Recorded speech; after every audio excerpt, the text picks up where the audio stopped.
سورہ رحمان کے بارے میں فرمایا ہے، سورۃ الرحمان عروس القرآن.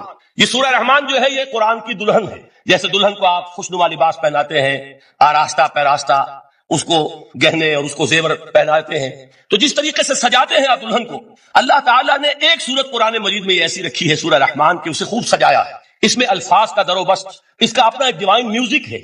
وہ تو اللہ تعالیٰ قراء جو ہے خاص طور پر مصر کے قراء، اللہ تعالیٰ ان پر رحمت نازل فرمائے، ان کی خطاؤں سے درگزر کرے. جس طرح قرآن کے انٹرنسک میوزک کو انہوں نے واضح کیا ہے. واقعہ یہ ہے کہ اگر یہ لوگ نہ ہوتے، شیخ عبد الباسط محمد عبد الصمد، شیخ محمود خلیل الحسنی، یہ لوگ کہ جنہوں نے قرآن کے اس غنا میوزک، یہ لفظ جو ہے آپ حیران نہ ہو کہ میں یہ کوئی شاید توہین کر رہا ہوں قرآن کی، حضور نے یہ لفظ استعمال کیا ہے. تغنو، اس قرآن کو اچھی سے اچھی خوشلہانی کے ساتھ پڑھو. من لم یتغن بالقرآن فلیس منا، جو قرآن کو بہتر سے بہتر انداز میں، اچھی سے اچھی آواز میں، خوشلہانی کے ساتھ پڑھنے کی کوشش نہیں کرتا، وہ ہم میں سے نہیں ہے. بلکہ ایک مرتبہ حضور رات کے وقت آپ گشت پر تھے اپنے ساتھیوں کے حالات معلوم کرنے کے لیے. حضرت ابو موسیٰ اشعری رضی اللہ تعالیٰ عنہ ایک صحابی ہیں، ان کے گھر کے پاس سے گزر ہوا، وہ رات کو تہجد پڑھ رہے تھے، کھڑے ہوئے کیف کے عالم میں قرآن تلاوت کر رہے ہیں. حضور کو بہت پسند آئی ان کی قرات، کافی دیر تک وہاں کھڑے سنتے رہے. اب انہیں کیا پتا کون سن رہا ہے. بالکل اسی طرح سمجھ لیجئے ایک بات یاد آئی ہے، حضور فرماتے ہیں کہ جس طرح کان لگا کر اللہ قرآن کو سنتا ہے، کسی چیز کو نہیں سنتا. ہمیں نظر نہیں آتا نا، ہمیں معلوم نہیں ہے، ہم قرآن پڑھ رہے ہیں تو سننے والا کون ہے؟ سب سے زیادہ کان لگا کر خود اللہ. یہاں اس لیے مجھے یاد آیا کہ ابو موسیٰ اشعری کو کیا پتا تھا کہ کون سن رہا ہے.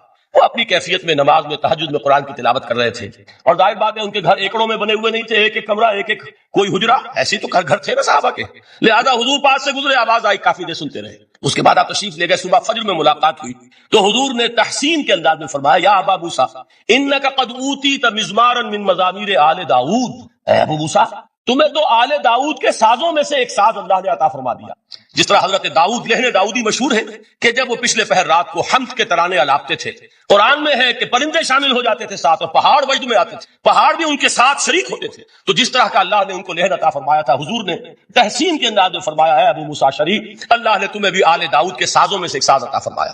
بہرحال قرآن مجید کا جو یہ میوزک ہے، قرآن کے الفاظ کا جو حسن ہے، جہاں تک حسن معنوی ہے وہ تو ہر لفظ میں ہے، لیکن یہ حسن ظاہری، حسن صوتی، حسن لفظی، یہ اپنے کلائمیکس پر آپ کو نظر آئے گا سورہ رحمان میں. لیکن قرآن میں یہ سورت اس اعتبار سے بھی ممتاز ہے، اس کی 4 آیات پر ذرا توجہ کریں گے، عجیب حقائق سامنے آئیں گے. جہاں یہ قرآن مجید کے حسن صوت اور حسن لفظی کی معراج ہے، وہیں اس کی پہلی 4 آیات میں 4 چوٹی کی چیزوں کا ذکر ہے، سب سے اونچی چیز ہے. پہلی آیت کیا ہے؟ الرحمن. ایک آیت ہو گئی. رحمان کیا ہے؟ اللہ کا نام ہے. کبھی آپ نے غور کیا اللہ کے ناموں میں سب سے پیارا نام کون سا ہوگا؟ رحمان. کیوں؟ اس کا مادہ کیا ہے؟ رحمت. ہمیں سب سے بڑھ کر جس چیز کی ضرورت ہے وہ کیا ہے؟ رحمت خداوندی. نام اچھی طرح سن لیجئے اس حضور کے قول کو. حضور فرماتے کوئی شخص جنت میں مجرد اپنے عمل کی بنیاد پر داخل نہیں ہو سکے گا جب تک کہ رحمت خداوندی دستگیری نہ کرے. کسی صحابی نے بڑی ہمت اور جرأت کا ثبوت دیا کہ پوچھ لیا، کیا حضور آپ بھی؟ جب آپ نے فرمایا کوئی شخص داخل نہیں ہو سکتا جنت میں محض اپنے عمل کی بنیاد پر جب تک کہ رحمت خداوندی جو ہے وہ دستگیری نہ فرمائے. پوچھا گیا کیا آپ بھی؟ آپ نے فرمایا ہاں میں بھی. آپ انداز کیجئے کہ اگر محمد الرسول اللہ بھی رحمت خداوندی کے ضرورت مند ہوں تو تاب دیگراں چے رسد، ہماری تو سب سے بڑی ضرورت رحمت خداوندی. اب یہ رحمت جو ہے قرآن مجید میں اللہ تعالیٰ کی یہ شان 2 الفاظ کے ذریعے سے آتی ہے، رحیم اور رحمان. اور کوئی مادہ نہیں ہے جس سے 2 نام بنتے ہوں اللہ کا، لیکن یہ مادہ ہے واحد رحمت کا کہ جس سے رحمان بھی ہے رحیم بھی ہے. رحیم صفت مشبہ ہے، رحمت دائم ہو جائے گی، مستقل ہوگی تو رحیم کہیں گے. اور رحمان، اس میں رحمت کی ہے وہ شان ہے کہ جیسے ٹھاٹھے مارتا ہوا سمندر ہو، ہیجان کی کیفیت، طوفانی کیفیت. رحمت خداوندی کا طوفانی جوش وہ ہے رحمان. آپ تو رہتے اس علاقے میں ہیں، آپ کو معلوم ہے عرب اگر بھوکا مرا جا رہا ہو تو کیا کہے گا؟ انا جوعان. پیاسا مرا جا رہا ہو انا عطشان. بہت غضبناک ہوگا غضبان آصفہ قرآن میں آیا، بہت غضبناک. رحمان جس کی رحمت جو ہے جوش میں ہے، ٹھاٹھے مارتے ہوئے سمندر کے مانند. تو یہ اللہ تعالیٰ کے ناموں میں سب سے پیارا نام. اب آگے چلیے. الرحمن علم القرآن. رحمان نے قرآن سکھایا. رحمت خداوندی کا سب سے بڑا مظہر، رحمان کی رحمانیت کا سب سے بڑا مظہر قرآن ہے. ان میں جو منطقی ربط ہے اس کو سمجھتے جائیے. اچھا آپ یہ سوچئے، جو علم بھی انسان کو حاصل ہوا وہ کس نے دیا؟ اللہ نے. سائنس کا علم کس نے دیا؟ اللہ نے. علم آدم الاسماء کلھا. وہ علم الاسماء جو حضرت آدم کو دے دیا گیا تھا ازل میں، یہ اسی کا ظہور ہے، یہ اسی کی ایکسفولیشن ہے جو ہو رہی ہے اور ہوتی رہے گی ابھی. اور دوسرے علم ہے وہ کس نے دیا؟ اللہ نے. لا یحیطون بشیء من علمہ الا بما شاء. مخلوق میں سے کوئی اللہ کے علم میں سے کسی شے کا احاطہ نہیں کر سکتا مگر وہ جتنا اللہ دینا چاہے. لیکن یہ کہ تمام علوم میں چوٹی کا علم قرآن. نوٹ کرتے جائیے، چوٹی کی چیزیں جمع کیجیے. اللہ کے ناموں میں چوٹی کا نام رحمان، اللہ نے جو کچھ انسان کو سکھایا اس میں چوٹی کا علم قرآن. خلق الانسان، انسان کو پیدا فرمایا. سوال یہ کہ حیوانات کو کس نے پیدا فرمایا؟ آسمان کس نے پیدا کی؟ زمین کس نے پیدا کی؟ فرشتے کس نے پیدا کیے؟ کیا مطلب خلق الانسان؟ اس کی تمام مخلوقات میں اس کا کلائمیکس، اس کی تخلیق کی معراج، اس کے تخلیق کا نقطہ عروج انسان ہے. یہ ہے کہ جو مسجود ملائک بنا ہے. وَلَقَدْ كَرَّمْنَا بَنِي آدَمَ وَحَمَلْنَاهُمْ فِي الْبَرِّ وَالْبَحْرِ وَرَزَقْنَاهُمْ مِنَ الطَّيِّبَاتِ وَفَضَّلْنَاهُمْ عَلَىٰ كَثِيرٍ مِّمَّنْ خَلَقْنَا تَفْضِيلًا. تو تخلیق میں سب سے اونچی تخلیق انسان کی، علموں میں سب سے اونچا علم قرآن کا، اللہ کے ناموں میں سب سے اونچا نام رحمان. تقاضے پورے کرو. تقاضے کیا ہے؟ ایمان ہے تو عمل درست ہونا چاہیے، ایمان ہے تو جہاد ہونا چاہیے، ایمان ہے تو جان اور مال کھپانی چاہیے.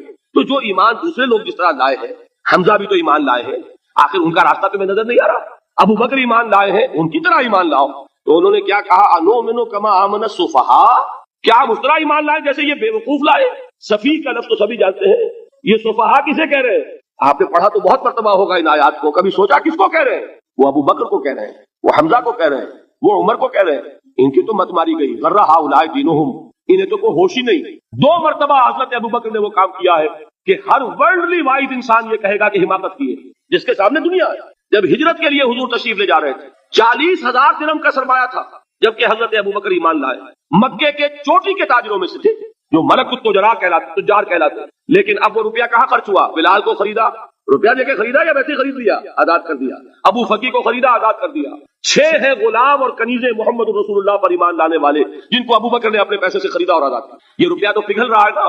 جو تھوڑی بہت پونجی رہ گئی ہے، تو جب حضرت حضور ہجرت کے لیے تشریف لے جا رہے ہیں، وہ ساری پونجی اپنے ساتھ لے گئے، گھر والوں کو چھوڑ کر گئے. بوڑھا باپ، اندھا ابو قحافہ، بعد میں وہ بھی ایمان لے آئے. اور یہ ابو بکر ہے کہ جن کی 3 نسلیں ایک وقت میں موجود تھی مسلمانوں کی. ابو قحافہ مومن، ابو بکر مومن، اور ابو بکر کی اولاد مومن، عائشہ، اسما اور ابو بکر اور عبد الرحمن ابن ابی بکر. یہ کون ہے؟ تو 3 نسلیں جس کی بیک وقت رہی ہیں ایمان میں، وہ شاذ لوگ ہیں، ان میں ابو بکر. لیکن یہ کہ اس وقت تک ابو قحافہ ایمان نہیں لائے تھے، والد نابینا تھے. تو والد ہے، بیٹیاں ہیں، حضرت عائشہ، حضرت اسما، حضرت رضی اللہ تعالیٰ عنہما، بیوی ہے. کچھ نہیں چھوڑ کے گئے، ایک پیسہ. جب باپ کو معلوم ہوا بیٹا چلا گیا محمد کے ساتھ صلی اللہ علیہ وسلم، شخص غصے میں ہے، پیٹ و تاب میں ہے. اب ہمارا کون والی وارث ہوگا؟ کون ہے ہماری خبرگیری کرنے والا؟ بیٹیوں سے، پوتیوں سے اپنے پوچھتے کچھ چھوڑ کے بھی گیا کہ نہیں؟ ان کا ہاں ابا جان. کیا کیا انہوں نے؟ کبھی پڑھے ہیں واقعات؟ کچھ کنکر روڑے لیے، ایک کپڑے میں پوٹلی بنائی اور اندھے دادا کا ہاتھ اوپر پھروایا. دیکھیے دادا جان، یہ چھوڑ گئے ہیں، یہ مال ہے، یہ سونے اور چاندی کے سکے ہیں، ابا جان ہمیں ایسے نہیں چھوڑ کر گئے. واقعہ کیا ہے کہ ایک پیسہ نہیں چھوڑا ابو بکر نے گھر والوں کے لیے. سب کچھ لے گئے کہ کیا پتا محمد کے ساتھ جا رہا ہوں، کس وقت کیا ضرورت پیش آ جائے صلی اللہ علیہ وسلم. تو یہ کوئی عقل مندی کی بات ہے؟ اپنے غریبانوں میں جھانکی آپ یہ عقل مندی کریں گے؟ کہیں چاہے نہ، یہ بات دوسری ہے. لیکن یہ کہ اس کو کون ہم میں سے عقل مندی کہے گا؟ اسی طریقے سے جب غزوہ تبوک کا وقت آیا، وہ واقعہ تو بہت مشہور ہے. حضرت عمر فرماتے ہیں کہ اس زمانے میں میرے پاس اتفاقاً پیسہ بہت تھا. میں نے یہ سوچا دل میں کہ اس مرحلے پر تو میں ابو بکر سے بازی لے جاؤں گا. مسابقت ان میں بھی تھی، لیکن نیکی کی مسابقت، خیر کی مسابقت، انفاق فی سبیل اللہ کی مسابقت. تو میں نے سوچا کہ میں بازی لے جاؤں گا. میں نے کیا کیا؟ کل دولت جو تھی اس کے 2 حصے کیے. ایک حصہ گھر رکھا اور 1 لا کے حضور کی خدمت میں پیش کر دیا. حضور نے پوچھا کہ عمر گھر والوں کے لیے کچھ چھوڑا؟ کہ جی ہاں، نصف کیا میں نے، نصف اللہ کی راہ میں حاضر ہے، نصف چھوڑا ہے. ٹھیک ہے. اب وہ آئے ابو بکر، پوچھا حضور نے ابو بکر گھر والوں کے لیے کچھ چھوڑا؟ کہ نہیں، صدیق کے لیے ہے خدا کا رسول، بس. گھر میں اللہ اور اس کے رسول کے نام کے سوا کچھ نہیں تھے. یہی ہے نا، پروانے کو چراغ ہے، بلبل کو پھول، بس. اور صدیق کے لیے ہے خدا کا رسول، بس. مجھے گھر والوں کے لیے کچھ نہیں چاہیے. یہ کام جو ہے، تو یہ جن کا ہم اس وقت ذکر پڑھ رہے ہیں منافقین، ان کے نزدیک حماقت تھی یا عقل مندی تھی؟ یہ سمجھداری تھی یا بے وقوفی تھی؟ وہ ہے جو بات کہہ رہے ہیں کہ جب ان سے کہا جاتا ہے ایمان لاؤ بھلے لوگوں کی طرح جیسے دوسرے لوگ ایمان لائے ہیں، تو کیا کہتے ہیں؟ انؤمن کما آمن السفہاء الا انہم هم السفہاء ولکن لا یعلمون. آگاہ ہو جاؤ، اصل احمق یہ ہے، اصل بے وقوف یہ ہے. انہیں نہیں پتا کہ حقیقت کیا ہے، نفع کیا ہے، نقصان کیا ہے. وہ جو بات میں نے سورۃ العصر میں بیان کی تھی، والعصر ان الانسان لفی خسر الا الذین آمنوا وعملوا الصالحات وتواصوا بالحق وتواصوا بالصبر. جس کے ذہن اور قلب پر یہ سورت کندہ ہو جائے گی، اس کے نزدیک عقل مندی یہ ہے کہ سب کچھ اللہ کی راہ میں لگا دو. جس کے دل میں یہ بات بیٹھی نہیں، اس کے لیے عقل مندی یہ ہے کہ بچا بچا کر رکھو، چھپا چھپا کر رکھو، سنبھال سنبھال کر رکھو. عقل مندی کا اس میں تقاضا کچھ اور ہے، اس میں تقاضا کچھ اور. لیکن یہاں بھی فرمایا ولکن لا یعلمون، انہیں ابھی علم نہیں ہے اس کا. اس سے پہلی آیت میں بھی فرمایا ولکن لا یشعرون، انہیں شعور نہیں ہے. دیکھیے میں آپ کو بتا رہا تھا، یہ وہ غیر شعوری نفاق ہے، یہ بڑھتا چلا جا رہا ہے. پہلے جھوٹا بہانہ تھا، پھر جھوٹی قسمیں ہوئی، پھر دشمنی ہو گئی صادق الایمان، جو جان اور مال لگا رہے ہیں، نچھاور کر رہے ہیں پروانہ وار، اللہ پر اللہ کے دین کے اوپر نثار کر رہے ہیں اپنے آپ کو، ان سے عداوت، ان سے دشمنی، ان کا بغض، یہ تھرڈ سٹیج تک پہنچ گئے۔ اب بھی وہ اپنے آپ کو منافق نہیں سمجھتے، وہ سمجھتے عقل مند تو ہمیں، یہ تو بے وقوف ہے ہم ہیں۔ اصل میں بھائی سمجھ کے چلنا چاہیے، تیل دیکھنی چاہیے، تیل کی دھار دیکھنی چاہیے، دائیں بائیں دیکھنا چاہیے، حفاظت کا بھی خیال ہونا چاہیے، یہ ساری چیزیں تو عقل مندی ہے نا دنیا کے اعتبار سے، تو وہ تو انہیں بے وقوف سمجھ رہے ہیں، اپنے آپ کو منافق کہاں سمجھیں گے؟ چاہیے ٹھیک ہے بھائی، دین بھی چاہیے لیکن دنیا کی فکر بھی چاہیے کہ نہیں؟ یہ آپ کہتے ہیں کہ نہیں کہتے؟ یہ تو بات آپ نے بہت دفعہ سنی بھائی، ٹھیک ہے دین بھی ہونا چاہیے لیکن دنیا بھی تو ہونی چاہیے کہ نہیں؟ یہ ہے سمجھ دنیا کی، یہ ہمارے معیارات ہیں۔ یہی وجہ ہے کہ دین ذلیل سے ذلیل تر ہو رہا ہے۔ دین وہ جو میں نے حال ہی کے اشعار سنائے تھے کہ پستی کا کوئی حد سے گزرنا دیکھے، اسلام کا گر کر نہ ابھرنا دیکھے، مانے نہ کبھی کہ مد ہے ہر جزر کے بعد دریا کا ہمارے جو اترنا دے۔ یہ دریا چڑھا کب تھا؟ جب صحابہ کرام نے وہ فینیٹسزم جس کو آج ہم کہیں گے اس کا جب مظاہرہ کیا، اس کا ثبوت دیا، دامے درمے سخنے جان مال تن دھن سب لگا دیا، تو اللہ کے دین میں بہار آ گئی، رونق آ گئی، دین کا غلبہ ہو گیا۔ اور جب ہم اپنے سمجھ کر رکھیں گے تو ظاہر بات ہے کہ اس کا تو پھر جو حشر ہوگا وہ وہی۔ دین میں کمزوری، ہماری دنیا جو ہے پھل رہی ہے پھول رہی ہے، دین جو ہے وہ کمزور ہوتا چلا۔ یہ ہے تھرڈ سٹیج اس نفاق کی، کہ جس کے بعد اب کوئی امکان واپسی کا نہیں ہے۔ یہ غیر شعوری نفاق، جان لیجئے کہ یہ نہیں ہے کہ ماضی ہی ماضی میں تھا اب اس کا کوئی امکان نہیں، یہ نہ سمجھیے۔ اب بھی یہ نفاق جو ہے، یہ میں بتا دوں آپ کو، ایک عام آدمی ہے، دین کا تقاضا ہی سامنے نہیں ہے، اسے پتا ہی اتنا ہے کہ اللہ کے دین کا تقاضا نماز روزہ، وہ نماز روزہ کر رہا ہے، اس پر نفاق کا حملہ نہیں ہوگا۔ اس کو آپ کہہ دیں کہ اس کی سمجھ کم ہے، اس کا شعور کم ہے، اسے پتا نہیں ہے، دین کے تقاضوں سے واقف نہیں ہے، وہ بچا ہوا ہے، وہ محفوظ ہے۔ وہ جو میں نے آپ سے کہا تھا پرسوں، اور ایک صاحب نے جواب دیا مجھے بعد میں کہ آج آپ نے جو بات کہی ہے تو کل لوگ کم آئیں گے، آپ نے ڈرا دیا کہ یہ جو تقاضے دین کے سامنے آ رہے ہیں تو اس سے ذمہ داری بڑھ رہی ہے۔ اب جس نے سمجھ لیا ہے پھر پیچھے رہے، وہ نفاق کے خطرے میں ہے۔